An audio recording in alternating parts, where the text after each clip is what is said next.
Hello तो बच्चे कैसे हैं आप। मैं हूं आपका डीजे सर की स्टोन कोचिंग सेंटर का डायरेक्टर और आज हम लोग एनाटॉमी का लेक्चर 4th लेके आए हैं। आप देख सकते हैं बोर्ड में, यहाँ पर हमने कुछ थ्योरी डिस्कशन करना है। Tunica corpus theory, cytohistological zonation theory और इसमें हम लोग वेजिटेटिव सूट एपेक्स और रिप्रोडक्टिव सूट एपेक्स के बारे में जानकारी लेंगे। बच्चे आपको ये बात याद रखना है कि ये जो सिलेबस से थोड़ा बहुत बाहर है, यानी कि एनसीईआरटी में इसका लाइन टू लाइन तो नहीं मिलेगा, लेकिन हाँ अगर एग्जाम में कभी भी बाय चांस अगर थोड़ा सा एनसीईआरटी से अगर हट के आए तो आप उस टाइम उस क्वेश्चन को मिस ना करें। इसलिए हम लोग थोड़ा एक्स्ट्रा पढ़ाते हैं ताकि आपको बाद में प्रॉब्लम नहीं आए। ये नहीं कि सर ये एनसीईआरटी का पार्ट नहीं है तो इसको छोड़ देंगे, नहीं, छोड़ना नहीं है। जितना हम आपको बोर्ड में पढ़ा रहे हैं सब आपके लिए इंपॉर्टेंट है, आपको पढ़ना है, कोई प्रॉब्लम नहीं है इसमें। अगर कभी भी बाय चांस अगर एनसीईआरटी से बाहर आया तो इनमें से ही कोई एक पॉइंट्स आएंगे। इनमें से हमने सारा वो पॉइंट्स लिए हैं जो थोड़ा इंपॉर्टेंट है आपके लिए। तो बच्चा आइए स्टार्ट करते हैं एनाटॉमी का लेक्चर 4th।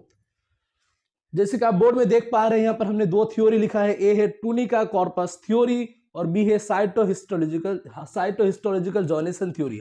अब ये थ्योरी क्या कहते हैं आइए हम लोग डिस्कस करते हैं। पहला है हमारे पास tunica corpus theory, most valid for shoot apex organisation, यानी कि सूट एपिक्स के ऑर्गेनाइजेशन को, ओरिएंटेशन को, कंपोजिशन को काफी अच्छी तरीके से बताया है किसने, ट्यूनिका कॉर्पस थ्योरी ने। यानी कि जैसे हम लोग पढ़े थे एक और थ्योरी से पहले, हिस्टोजन थ्योरी, तो हिस्टोजन थ्योरी आपका रूट एपेक्स के लिए था बेस्ट, आपको याद रखना था, उसने पढ़ाया था हिस्टोजन में डर्मेटोजन, पिलिरोम, ऐसा ऐसा कुछ हमने वहां पर पढ़ाया था इससे पीछे वाले लेक्चर में। और ये जो लेक्चर में है आपका ट्यूनिका कॉर्पस थ्योरी, ये सूट एपिक्स के लिए अच्छा माना जाता है, यानी कि most valid for shoot apex. अब ट्यूनिका कॉर्पस थ्योरी जो बना है दो अलग अलग टर्म से, एक है आपका ट्यूनिका और दूसरा है कॉर्पस। यानी कि इस थ्योरी के अकॉर्डिंग सूट एपेक्स को हम लोग दो अलग अलग रीजन में बांटते हैं, दो अलग अलग कैटेगरी में डिवाइड करते हैं, दो अलग अलग लेयर में, जो कि पूरा सूट का फॉर्मेशन करेंगे सूट एपेक्स का। तो जो हमारे पास ट्यूनिका वाला रीजन है, ट्यूनिका वाला जगह है, उससे हमारा एपिडर्मिस फॉर्म होता है। आपको याद होगा हमने हिस्टोजन थ्योरी में ये पढ़ा था, जो हमारा डर्मेटोजन था, यानी कि पहला लेयर हिस्टोजन का, वो हमारा एपिडर्मिस का फॉर्मेशन करते थे। लेकिन यहां पर सूट एपेक्स में ट्यूनिका कॉर्पस थ्योरी के अकॉर्डिंग जो ट्यूनिका वाला रीजन है उससे हमारा एपिडर्मिस बनेगा, और जो कॉर्पस वाला रीजन है, अब एपिडर्मिस के अलावा सब कुछ जितना भी है, कॉर्टेक्स के अंदर हाइपोडर्मिस, जनरल कॉर्टेक्स, एंडोडर्मिस, और स्टिल के अंदर पीथ रेस, मेडुलरी रेस, ये सब कुछ फॉर्मेशन होगा। तो आपको बेसिकली ये याद रखना है, ट्यूनिका कॉर्पस थ्योरी काम का बात क्या है, सूट एपेक्स ऑर्गेनाइजेशन के लिए मोस्ट वैलिड है। दूसरा, ट्यूनिका से एपिडर्मिस बनेगा, बाकी सब कुछ कॉर्पस से बनेगा, बस इतना ही, इससे ज्यादा काम का नहीं है। आपको डिटेल में नहीं समझना है सर ट्यूनिका क्या होता है, आगे डिटेल में समझाइए, वो सब कुछ काम का नहीं है। ऐसे तो थोड़ा सा एक्स्ट्रा है, बस इतना आपको याद रखना जितना इंफॉर्मेटिव है काम के लिए, एग्जाम के लिए। सेकंड है बच्चा आपके पास साइटोहिस्टोलॉजिकल जोनेशन थ्योरी। ये थ्योरी भी बेसिकली सूट एपेक्स के लिए ही दिया गया है। अब साइटोहिस्टोलॉजिकल जोनेशन थ्योरी के अकॉर्डिंग जो हमारे पास वेजिटेटिव सूट एपेक्स है, सूट एपेक्स दो प्रकार का है, एक है रिप्रोडक्टिव सूट एपेक्स, एक है वेजिटेटिव सूट एपेक्स। तो जो वेजिटेटिव सूट एपेक्स है उसको भी हम लोग इसमें दो रीजन में अलग अलग बांटते हैं इस थ्योरी के अकॉर्डिंग। एक है समित रीजन या फिर सुमित बोल सकते हैं, और दूसरा क्या है, फ्लैंक्स रीजन।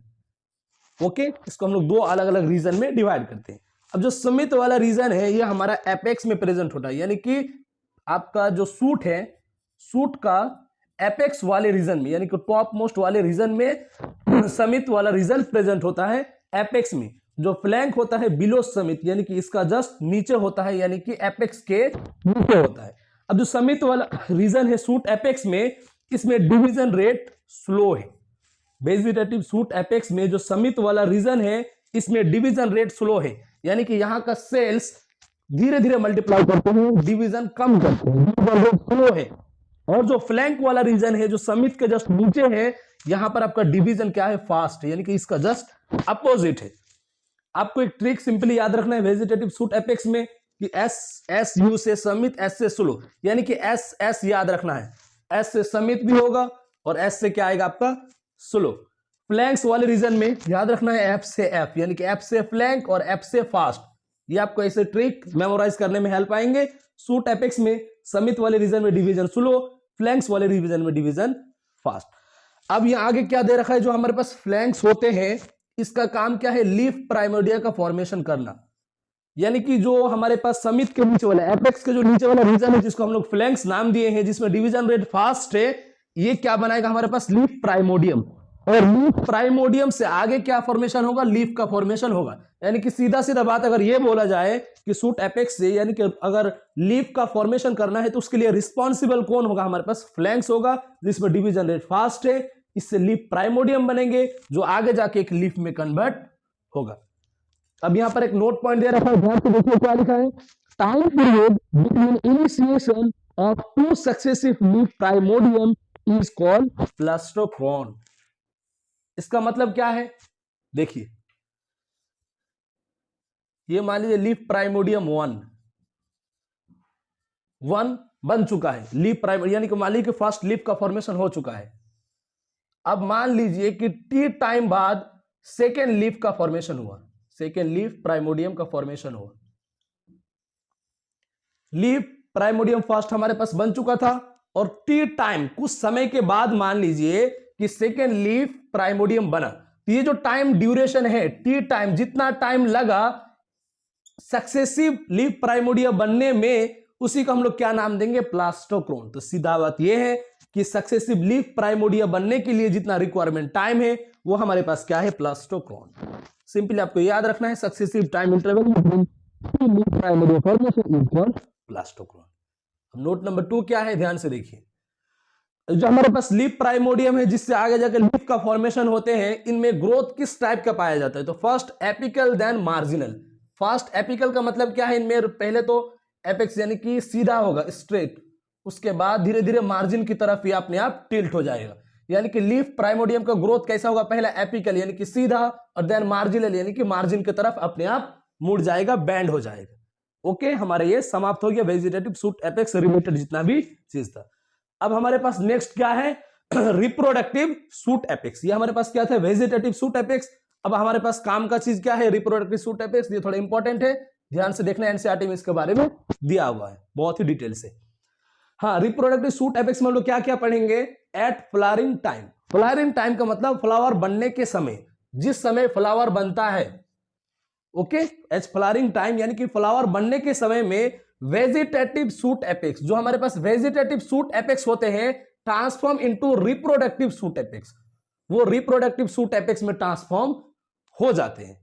अब ये कैसे होते हैं, चेंज इंड्यूस बाय, यानी कि कोई वेजिटेटिव ऑर्गेन है, जैसे आप मान लीजिए कि जो फ्लावर है, मान लीजिए हमारे पास अभी एक फ्लावर है, तो जब ये प्लांट ग्रोथ होना स्टार्ट हुआ था तो साथ में फ्लावर लेके नहीं हुआ था। फ्लावर कुछ दिन बाद या फिर कुछ देर बाद आते हैं। किसी भी प्लांट्स में, ट्रीज में जो भी फ्लावर आते हैं ये साथ साथ नहीं आते हैं कि जैसे प्लांट बड़ा हुआ फ्लावर आ गया, नहीं, एक टाइम इंटरवल बाद आते हैं। यानी कि कोई ना कोई वेजिटेटिव पार्ट, प्लांट का कोई ना कोई वेजिटेटिव पार्ट ही आगे जाके फ्लावर में बदलते हैं। यानी कि फ्लावर डायरेक्टली नहीं बनेंगे, डायरेक्टली फ्लावर का फॉर्मेशन नहीं होता है, कोई ना कोई हमारे पास वेजिटेटिव पार्ट होगा प्लांट का। वेजिटेटिव पार्ट आप किसको कहते हैं, हाँ हो सकता है किसी बच्चों को डाउट होगा, सर आप इतना देर से बोल रहे वेजिटेटिव वेजिटेटिव रिप्रोडक्टिव, सर इनमें अंतर क्या है, आप प्लीज बता दीजिए ना। हाँ, तो बता रहे, दो पार्ट आते हैं प्लांट के अंदर, एक है वेजिटेटिव पार्ट और एक है रिप्रोडक्टिव पार्ट। अब सिंपल ये बात है कि रिप्रोडक्टिव पार्ट वो पार्ट है जो कि रिप्रोडक्शन में काम आएगा, यानी कि पॉलिनेशन में, यानी कि प्लांट में रिप्रोडक्शन से रिलेटेड जितना भी काम तामझाम होगा वो रिप्रोडक्टिव पार्ट संभालेगा। इसके अलावा जितना भी पार्ट बचा वो सब क्या है, वेजिटेटिव पार्ट। जैसे कि आपका सूट, आपका जैसे रूट हो गया, ब्रांच हो गया, लीफ हो गया, ये सब क्या है हमारे पास वेजिटेटिव पार्ट है। ओके, और रिप्रोडक्टिव पार्ट कौन सा पार्ट होगा, जो रिप्रोडक्शन में काम आएगा, जैसे कि स्टेमन, कार्पल्स, स्टेमन कार्पल हो गया, जो कि रिप्रोडक्शन के टाइम में काम आएगा, वो किस में आएगा, रिप्रोडक्टिव पार्ट में।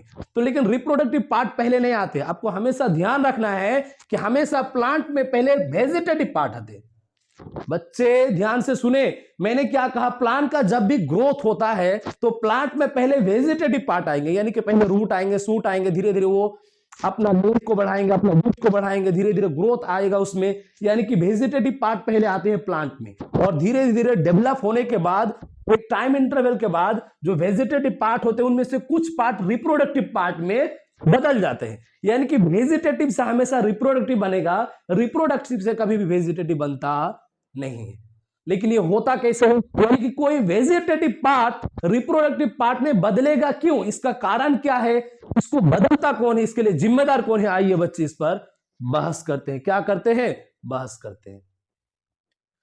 तो मैंने क्या कहा, ये जो चेंज है किसी रिप्रोडक्टिव पार्ट का किसी वेजिटेटिव पार्ट का रिप्रोडक्टिव पार्ट में बदलना, ये किसके कारण होता है, इसके लिए रीजन कौन है, तो चेंज इंड्यूस बाय फ्लोरिजन। दूसरा क्या है, लाइट। अब यहां पर सवाल आता है कि सर ये फ्लोरिजन होता क्या है, तो बच्चे ये फ्लोरिजन एक हाइपोथेटिकल हार्मोन है। हाइपोथेटिकल का मतलब ये हम लोग कल्पना करते हैं, इमेजिन करते हैं कि कोई फ्लोरिजन नाम का हार्मोन जाके फ्लावर बनाएगा, यानी कि फ्लावर इंड्यूस कोई जैसे फ्लोरिजन पार्ट वेजिटेटिव पार्ट को इंड्यूस करेगा, फोर्स करेगा रिप्रोडक्टिव पार्ट में बदलने के लिए। यानी कि हम लोग ये हाइपोथेटिकली सोचते हैं कि हाँ ऐसा कोई हार्मोन है जो वेजिटेटिव पार्ट को रिप्रोडक्टिव पार्ट में बदलता है, और साथ में कौन हेल्प करते हैं, इनका लाइट। यानी कि ये फ्लोरिजन, हाइपोथेटिकल हार्मोन और लाइट, ये दोनों मिलकर वेजिटेटिव पार्ट को इंड्यूस करते हैं रिप्रोडक्टिव पार्ट में बदलने के लिए, ताकि फ्लावर बन पाए, प्लांट्स में रिप्रोडक्शन हो पाए और उसका जनरेशन कंटिन्यू चलते रहे। ओके, ये चेंज इंड्यूस होता है। आपको सिंपली याद रखना है, फ्लोरिजन, हाइपोथेटिकल हार्मोन और लाइट, ये काम का बात है। अब यहां जैसे रिप्रोडक्टिव सूट एपेक्स में भी हमारे पास दो रीजन लिया गया है। रिप्रोडक्टिव सूट एपेक्स, जैसे कि वेजिटेटिव सूट एपेक्स में दो रीजन था, समित और फ्लैंक्स, इसमें भी रिप्रोडक्टिव सूट एपेक्स में भी दो रीजन है, समित और फ्लैंक्स। ये जो समित रीजन है इसका काम क्या है, स्टेमन और कार्पल्स को बनाना। जो समित और फ्लैंक्स ये तो एक्चुअल में वेजिटेटिव पार्ट है, वेजिटेटिव रीजन है, लेकिन ये आगे जाकर किस में ट्रांसफॉर्म हो रहा है, रिप्रोडक्टिव पार्ट्स में। आपको ये पता है जो स्टेमन और कार्पल होते हैं ये रिप्रोडक्टिव पार्ट होते हैं, यानी कि इनका काम रिप्रोडक्शन में हेल्प करना, पॉलिनेशन में हेल्प करना। ओके, ये रिप्रोडक्टिव पार्ट है। तो जो हमारे पास समित वाले रीजन है ये आगे जाके क्या क्या बनाएंगे, एक तो स्टेमन बनाएंगे और कार्पल्स का फॉर्मेशन करेंगे। अब स्टेमन क्या है, एंड्रोशियम, यानी कि स्टेमन का बहुत सारा कलेक्शन को क्या बोलते हैं हम लोग, एंड्रोशियम बोलते हैं। ओके, अभी एंड्रोशियम क्या होता है, मेल रिप्रोडक्टिव ऑर्गन। जैसे कि हम लोग ह्यूमन रिप्रोडक्शन में पढ़ते हैं मेल रिप्रोडक्टिव ऑर्गन, इसी तरह प्लांट में भी मेल रिप्रोडक्टिव ऑर्गन क्या है, हमारे पास स्टेमन है। ये हमारे पास मेल रिप्रोडक्टिव ऑर्गन है जिससे क्या बनते हैं, पॉलन ग्रेन का फॉर्मेशन होता है। आपको आगे डिटेल में पढ़ाया जाएगा। पॉलन ग्रेन्स का फॉर्मेशन होता है मेल रिप्रोडक्टिव ऑर्गन से। और दूसरा चीज क्या है, कार्पल। जैसे हमारे पास स्टेमन को एंड्रोशियम कहते हैं, तो कार्पल को क्या कहते हैं हम लोग, गाइनोसियम। यानी कि बहुत सारा कार्पल्स का कलेक्शन को, कार्पल्स का झुंड को हम लोग क्या बोलेंगे, एक साथ गाइनोसियम बोलेंगे। और गाइनोसियम क्या है, फीमेल रिप्रोडक्टिव ऑर्गन। यानी कि इसमें क्या होगा, ओवरी होगा, ओवरी के अंदर क्या होगा, जो ये एग्स वगैरह होगा, एग्स एम्ब्रियो वगैरह यहां पर होगा। यानी कि सिंपली मान लीजिए कि इससे फीमेल गैमेट का फॉर्मेशन होता है, फीमेल गैमेट का फॉर्मेशन होगा। यानी कि आपको याद रखना कि जो समित वाले रीजन है वो दो चीज का फॉर्मेशन करते हैं, स्टेमन और कार्पल। स्टेमन का कलेक्शन को एंड्रोशियम बोलते हैं, ये मेल रिप्रोडक्टिव ऑर्गन है, मेल गैमेट का फॉर्मेशन करेंगे। पॉलन ग्रेन जो कार्पल है, कार्पल का कलेक्शन को गाइनोसियम बोलते हैं, ये फीमेल रिप्रोडक्टिव ऑर्गन है और इससे फीमेल गैमेट का फॉर्मेशन होगा। इन दोनों में फॉर्मेशन होगा, फिर इन दोनों में फ्यूजन होगा, फिर फ्यूजन होगा, जाइगोट बनेगा और फिर इस जाइगोट से आगे साइकिल कंटिन्यू होता रहेगा। ये हमारा समित वाला रीजन खत्म हो गया। दूसरा हमारे पास रीजन क्या है, फ्लैंक्स। जो फ्लैंक्स वाले रीजन है इसका काम क्या है, दो चीज का फॉर्मेशन करना है, एक तो सेपल और एक पेटल। सेपल का कलेक्शन को, कलेक्शन का मतलब क्या है, बहुत सारा सेपल, मान लीजिए एक सेपल है, बहुत सारा सेपल, इनका कलेक्शन को क्या बोलते हैं, कैलिक्स। और पेटल क्या, कोरोला क्या है, कलेक्शन ऑफ पेटल, यानी कि बहुत सारा पेटल को मिला के हम लोग क्या नाम देंगे, कोरोला नाम देंगे। अब ये सेपल होता क्या है, देखिए जैसे मान लीजिए कि कोई हम लोग फ्लावर, फूल वगैरह लेते हो, ये सब इमेजिन कीजिए हमारे पास एक रोज यानी कि गुलाब का फूल है। हाँ, रोज यानी कि गुलाब का फूल है। ये हमारे पास गुलाब का एक फूल है। आप देखना गुलाब के फूल के साइड में ग्रीन ग्रीन सा हरा हरा कुछ चीज लिपटा हुआ रहता है, उसके साइड में चिपका हुआ रहता है। फ्लावर वगैरह में कभी कभी देखना कि फूल के नीचे वाले बेस रीजन में हरा हरा कुछ चीज लिपटा हुआ रहता है, पत्ता के जैसा छोटा छोटा साइड में। उन्हीं को क्या बोलते हैं हम लोग सेपल, यानी कि इनका कलर जनरली क्या होता है, ग्रीन होता है। ऐसा लग रहा है कि वो फ्लावर का फूल को नीचे तरीके से ढक के रखा है, कवर करके रखा है। कवर करना मतलब ये ऐसा लग रहा है कि फ्लावर को क्या देते हैं, प्रोटेक्शन देते हैं, बचाते हैं अलग एडवर्स इन्वायरमेंट से। और दूसरा क्या है, ये एक एसेसरी रिप्रोडक्टिव ऑर्गन है।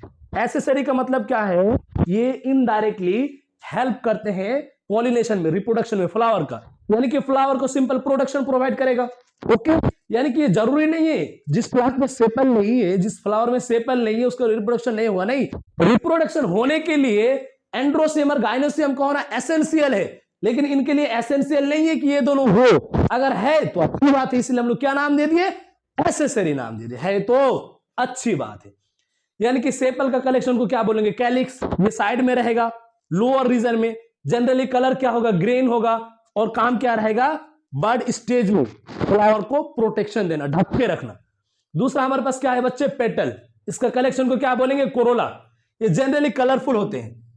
आपको एग्जांपल कैसे देंगे, आप सरसों का खेत में देखते हैं या फिर किसी और फ्लावर में, ये रंग बिरंगी, ऐसा लग रहा है कि पंख के जैसा फूल के ऊपर रहते हैं। ये ग्रीन ग्रीन तो नीचे है, उसके बाद इससे थोड़ा ऊपर बड़ा बड़ा साइज में कलरफुल, कभी येलो कभी रेड टाइप से, ऐसा लग रहा है छोटा छोटा पत्ता टाइप से फ्लावर के चारों ओर चिपका हुआ रहता है, जैसे सेपल रहते हैं।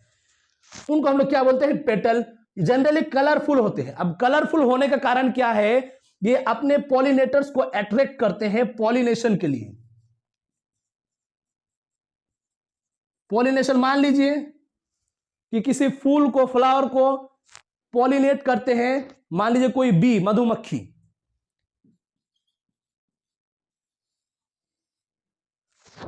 तो ये मधुमक्खी जो, ये जो पेटल का कलर है रंग बिरंगी, उसको देखकर फ्लावर की तरफ अट्रैक्ट होगा।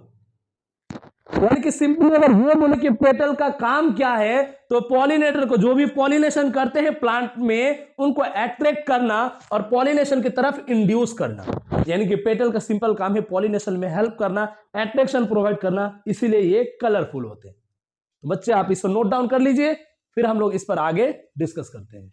तो जैसे कि बच्चे आप नोट डाउन कर चुके थे इस लेक्चर में, और कुछ चीज बाकी है, इसके बाद फिर ये लेक्चर एंड हो जाएगा, फिर हम लोग लेक्चर 5th लेकर आएंगे। क्या बाकी है, जैसे देखिए मैंने आपको पढ़ाया था कि आपका समित से क्या बनते हैं, स्टेमन, उसके बाद कार्पल, फ्लैंक से क्या बनते हैं, सेपल और पेटल। तो इसको थोड़ा डायग्रामेटिकली समझते हैं। मान लीजिए हमारे पास एक फ्लावर है, मान लीजिए, मानने में क्या दिक्कत है तो कुछ भी नहीं ऐसे, लेकिन हाँ आपको मानना पड़ेगा। मान लीजिए यहाँ पर एक फ्लावर है, और फ्लावर पे ये जो स्ट्रक्चर दिखाया गया है, ये हमारा रिप्रोडक्टिव ऑर्गन का पार्ट है। जैसे यहाँ जो देखिए, जैसे आप यहाँ पर एक गोल सा देख रहे हैं, मटका जैसा, इसको हम लोग क्या बोलते हैं, ओवरी। और इसके अंदर जो अभी देख रहे हैं ना, छोटा छोटा छोटा छोटा लड्डू लड्डू, गोल गोल गोल गोल गोल गोल जैसा, ये सब क्या हमारा ओव्यूल्स है। क्या है बच्चे, ओव्यूल, यानी कि ओवरी के अंदर क्या है, ओव्यूल। और जो आप ये ढांचा देखते हैं ना, ये जो बीन से बनाया गया है, इसे हम लोग क्या बोलते हैं, लॉक्यूल्स बोलते हैं। ओके, यानी कि ये हमारा क्या है, मटका शेप ओवरी है, ओवरी के अंदर ओव्यूल्स है, और ये लॉक्यूल है, जो कि ये स्ट्रक्चर दिखाया गया है बीन शेप टाइप। उसके बाद जैसे हमारा ओवरी आगे एक्सटेंड होते होते क्या बन गया, आगे जाके मान लीजिए कि ये जो हमारा, ये जो है ना पूरा जो आप देख रहे हैं, ये हमारा एक फीमेल रिप्रोडक्टिव ऑर्गन का पार्ट है। यानी कि इसमें सारा फीमेल रिप्रोडक्टिव ऑर्गन आ जाएंगे। ऊपर वाला हम लोग क्या बोलते हैं, स्टेमन, या फिर इसको और अच्छी तरीके से हम लोग क्या बोल सकते हैं, स्टिग्मा। स्टिग्मा बोले तो ज्यादा अच्छा है। स्टिग्मा क्या है, landing platform for pollen grains, यानी कि जो भी प्लांट से पॉलन ग्रेन किसी अदर प्लांट वगैरह इंसेक्ट से आके यहीं पर गिरेगा। जो हमारे पास मेल गैमिट वो क्या है, पॉलन ग्रेन। जैसे ध्यान से समझिए, मान लीजिए कि जाइगोट का फॉर्मेशन करवाना है, ठीक है, तो मान लीजिए किसी अदर प्लांट से या फिर किसी भी तरीके से, किसी भी मीडियम के द्वारा, ये हमारा कोई जो भी पॉलन ग्रेन होगा, वो फ्लावर के इस टॉप मोस्ट प्लेस पे आएंगे। इसे हम लोग क्या बोलते हैं, स्टिग्मा। यानी कि स्टिग्मा वो जगह है जहां पर कोई सा भी पॉलन ग्रेन आके रुकेगा। मान लीजिए कि ये क्या है, हमारा स्टिग्मा एक प्लेटफॉर्म है जहां पर कोई सा भी पॉलन ग्रेन आके रुकेगा।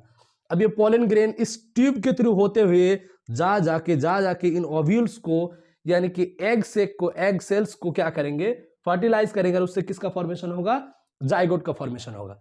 और ये जो मैंने आपको बताया, ये जो पाइपलाइन, इसको क्या बोलते हैं हम लोग, स्टाइल नाम देते हैं। बच्चे ये नहीं कि फैशन वगैरह स्टाइल नहीं है सर, ये जीन्स पैंट नहीं, वो अलग स्टाइल है और ये अलग स्टाइल है। ये जो पाइप आया है स्टिग्मा के थ्रू, जो ओवरी तक पहुंचने में, यानी कि ओवल तक पहुंचाने का काम है, हेल्प करेगा वो पाइप, उस पाइप का नाम क्या है, स्टाइल नाम दिया गया है। ये हमारा फीमेल रिप्रोडक्टिव पार्ट खत्म हो गया। मेल रिप्रोडक्टिव पार्ट में क्या आएगा, जैसे यहाँ पर ये देख सकते हैं फिलामेंट, और फिलामेंट से जुड़ा हुआ ये जो देख रहे हैं दो स्ट्रक्चर गोल गोल टाइप, इसे हम लोग क्या बोलते हैं एंथर। और एंथर और इसी के अंदर क्या होगा, पॉलन ग्रेन का फॉर्मेशन होगा। एंथर के इनसाइड क्या होगा, पॉलन ग्रेन फॉर्मेशन,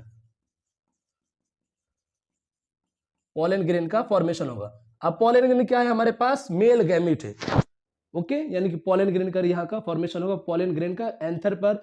और एंथर जिससे लटका हुआ रहता है, जिस पाइप से, जिस छड़ी से आप देख रहे हैं, इसको हम लोग क्या बोलते हैं, फिलामेंट नाम देते हैं, जिससे एंथर जुड़ा हुआ रहता है। ओके, ये सिंपल स्ट्रक्चर था, ये ओवरी, ओव्यूल, ये स्टाइल, स्टिग्मा, एंथर और फिलामेंट। अब हम लोग आगे क्या डिस्कस करने वाले, सूट के बारे में। जो हम लोग vegetative shoot apex, reproductive shoot apex पढ़ रहे थे, अब हम लोग क्या करेंगे, सूट का अंदर का डिटेल स्ट्रक्चर थोड़ा हम लोग डिस्कस कर लेते हैं, इसमें क्या क्या है। हाँ, तो ये सूट का अंदर का स्ट्रक्चर दिखाया गया है। यहाँ पर क्या है, जो आप ये स्ट्रक्चर देख पा रहे हैं, एनसीटी का डायरेक्ट एज इट इज लिया गया डायग्राम है। ये जो आप स्ट्रक्चर देख पा रहे हैं सूट के अंदर का, ये जो ऊपर जो बढ़ा हुआ स्ट्रक्चर है, इसको क्या बोलते हैं हम लोग, लीफ प्राइमोडियम बोलते हैं। और जो लीफ प्राइमोडियम है, अब नाम से ही आगे जाके किसका फॉर्मेशन करेगा, लीफ का। यानी कि यही वाला स्ट्रक्चर आगे जाके कहीं ना कहीं एक लीफ का शेप में आ जाएंगे। जो स्ट्रक्चर है कहीं ना कहीं कुछ समय के बाद, कुछ टाइम इंटरवल के बाद धीरे धीरे धीरे धीरे यही वाला रीजन एक लीफ में कन्वर्ट होने वाला है। अब इसके यहाँ पर देख सकते हैं हम लोग इसको, मतलब इनका बेस में कुछ हमें सेल्स दिखाया गया है, कुछ मेरिस्टम से, जिसका नाम क्या है, सूट एपिकल मेरिस्टम। जैसे आपको रूट में दिखाए थे हम लोग, रूट कैप के ऊपर रूट एपिकल मेरिस्टम, इसी तरह सूट, मान लीजिए कि सूट में ये जो लीफ प्राइमोडियम के नीचे है वो क्या है, हमारे पास सूट एपिकल मेरिस्टम है। अब ये जो हमारा लीफ प्राइमोडियम, इससे रिलेटेड देखिए आगे जाके एक और स्ट्रक्चर का डेवलपमेंट होते हैं, उस स्ट्रक्चर को हम लोग क्या नाम देते हैं, एक्सिलरी बड नाम देते हैं। ये स्ट्रक्चर दिखाया गया है ना आपको, थोड़ा इस टाइप से, अजीब टाइप से है, हाँ देखने में अजीब लग रहा है। हाँ, ये जो अजीब टाइप का स्ट्रक्चर ये दिखाया गया है लीफ प्राइमोडियम से रिलेटेड, इसका हम लोग क्या नाम देते हैं, एक्सिलरी बड। और ये जो एक्सिलरी बड है, ये आगे जाके या तो एक ब्रांच या तो फ्लावर का फॉर्मेशन करेंगे। यानी कि जो एक्सिलरी बड है, इसका काम क्या है, आगे जाके ब्रांच या फिर फ्लावर का फॉर्मेशन करना। और ये जो दो स्ट्रक्चर दिखाया गया है, ये क्या है, डिफरेंशिएटिंग वेस्कुलर टिश्यू, यानी कि इन दोनों से आगे जाके वेस्कुलर टिश्यू का फॉर्मेशन होने वाला है। वेस्कुलर टिश्यू में हमारे पास क्या है, जाइलम, और दूसरा क्या है, फ्लोएम। क्या आएगा, एक तो जाइलम और दूसरा फ्लोएम।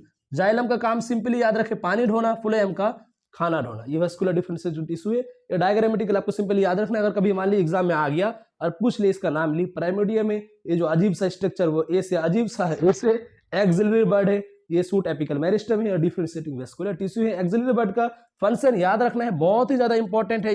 ये ब्रांच या फ्लावर दोनों में से किसी एक का फॉर्मेशन करेंगे। अब यहाँ पर एक नोट पॉइंट दिया गया है। नोट पॉइंट क्या है, ड्यूरिंग फॉर्मेशन ऑफ लीव्स, यानी कि लीव्स के फॉर्मेशन के दौरान, एंड इलोंगेशन ऑफ स्टिम, ये जो हमारा स्टिम का स्ट्रक्चर है, सूट में स्टिम का स्ट्रक्चर है, लीफ फॉर्मेशन के दौरान जब लीफ बनते हैं और सूट का इलोंगेशन के दौरान स्टिम का, some cell left behind shoot apical meristem, ये जो हमारे पास सूट एपिकल मेरिस्टम है, इनमें से कुछ सेल्स बच जाते हैं, और जो बचकर आगे किसका निर्माण करते हैं, एक्सिलरी बड का।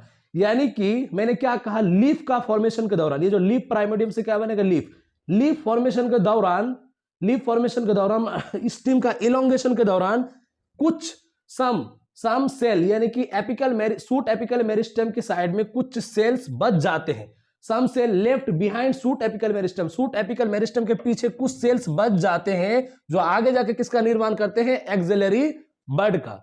ये क्या बनते हैं, हमारा एक्सिलरी बड, जिससे आगे क्या बनेगा, एक फ्लावर या फिर एक ब्रांच। यानी कि सिंपली आपको यह याद रखना है कि सूट एपिकल मेरिस्टम के साइड में, कुछ सूट एपिकल मेरिस्टम के पास कुछ सेल्स बचे रहते हैं, जो एक्सिलरी बड का फॉर्मेशन करते हैं, जो कि आगे फ्लावर या फिर ब्रांच का फॉर्मेशन करते हैं।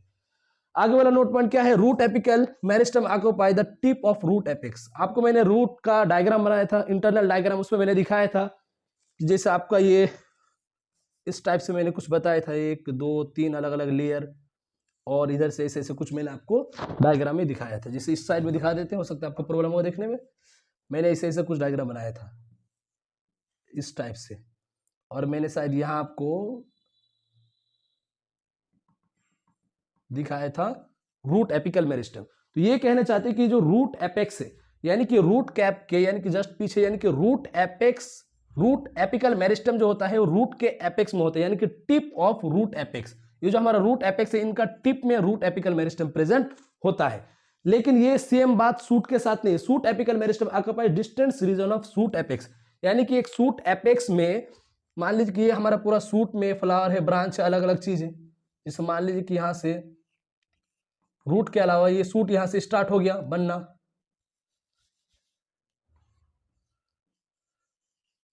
अलग अलग ब्रांच है, फ्लावर वगैरह सब कुछ है। नीचे हमारा क्या हो गया, रूट। अब रूट के अलावा जितना भी कुछ बचा उसे हम लोग क्या बोलते हैं, सूट। हाँ बच्चे डाउट आप क्लियर कर ले, सूट और स्टीम में जो अंतर होता है बहुत ही बेसिक सा डिफरेंस है। किसमें, सूट और स्टीम में। ये जो बीच वाला जो हम लोग देखते हैं मोटा सा ट्रंक जिनका नाम है, इसी को हम लोग क्या बोलते हैं, स्टीम बोलते हैं। लेकिन रूट के अलावा जितना भी कुछ है टोटल, उसको हम लोग क्या बोलते हैं, सूट बोलते हैं। यानी कि सूट के अंदर स्टीम आ गया है, स्टीम सिर्फ बीच वाला पार्ट को बोलेंगे और सूट ये पूरा पार्ट को हम लोग नाम देंगे। तो जो हमारे पास सूट एपिकल मेरिस्टम होते हैं, जैसे हमने यहां आपको दिखाया है, occupy distance region of shoot apex, यानी कि इसका सूट एपेक्स कहां है नहीं है कुछ अता पता नहीं है। जैसे मान लीजिए कि ये